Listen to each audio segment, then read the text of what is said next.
চাঁপাইনবাবগঞ্জের শিবগঞ্জ উপজেলায় এক গৃহবধূ ও তার 10 বছর বয়সী মেয়ের নিখোঁজের ঘটনায় থানায় সাধারণ ডায়েরি করা হয়েছে। নিখোঁজ গৃহবধূ শারমিন বেগমের ভাই মোহাম্মদ সোহেল আলী এই অভিযোগ দায়ের করেন। জিডি ও পারিবারিক সূত্রে জানা যায়, শিবগঞ্জ উপজেলার শ্যামপুর ইউনিয়নের বাসিন্দা শারমিন বেগম ও তার ছোট মেয়ে রিফা খাতুন গত 28 ডিসেম্বর রোববার সকালে আনুমানিক 11টার দিকে শ্বশুর বাড়ি থেকে বাবার বাড়ি যাওয়ার কথা বলে বের হওয়ার সময় তিনি তার ব্যবহৃত মোবাইল ফোনটি স্থানীয় এক মোবাইল মেকারের দোকানে রেখে যান এবং জানান ফোনের সমস্যা হয়েছে, মেরামত শেষে সেটি যেন তার শ্বশুর বাড়িতে পৌঁছে দেওয়া হয়।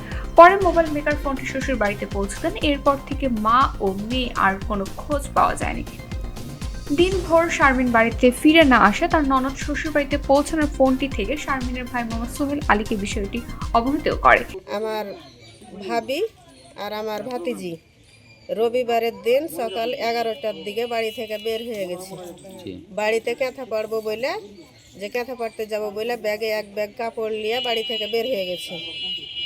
তার বের হয়ে গেছে কানসার যাবো বলে বের হয়ে গেছে। কিন্তু আমার ভাই বিদেশ থেকে দুবাই থেকে ফোন দিছে, আমরাকে ফোন দিছে বা পাশের লোকেরাকে ফোন দিছে।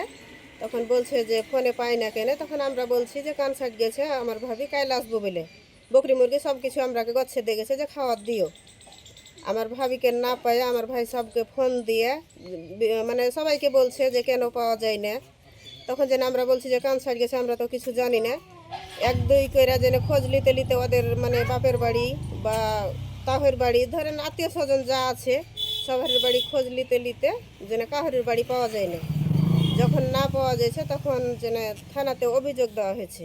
এই বিষয়ে শিবগঞ্জ থানার অফিসার ইনচার্জ জানায়, থানায় নিখোঁজ সংক্রান্ত একাধিক অভিযোগ পাওয়া গেছে। বিষয়টি গুরুতর সহকারে তদন্ত করা হচ্ছে এবং তদন্ত সাপেক্ষে প্রয়োজনীয় আইনগত ব্যবস্থা গ্রহণ করা হবে।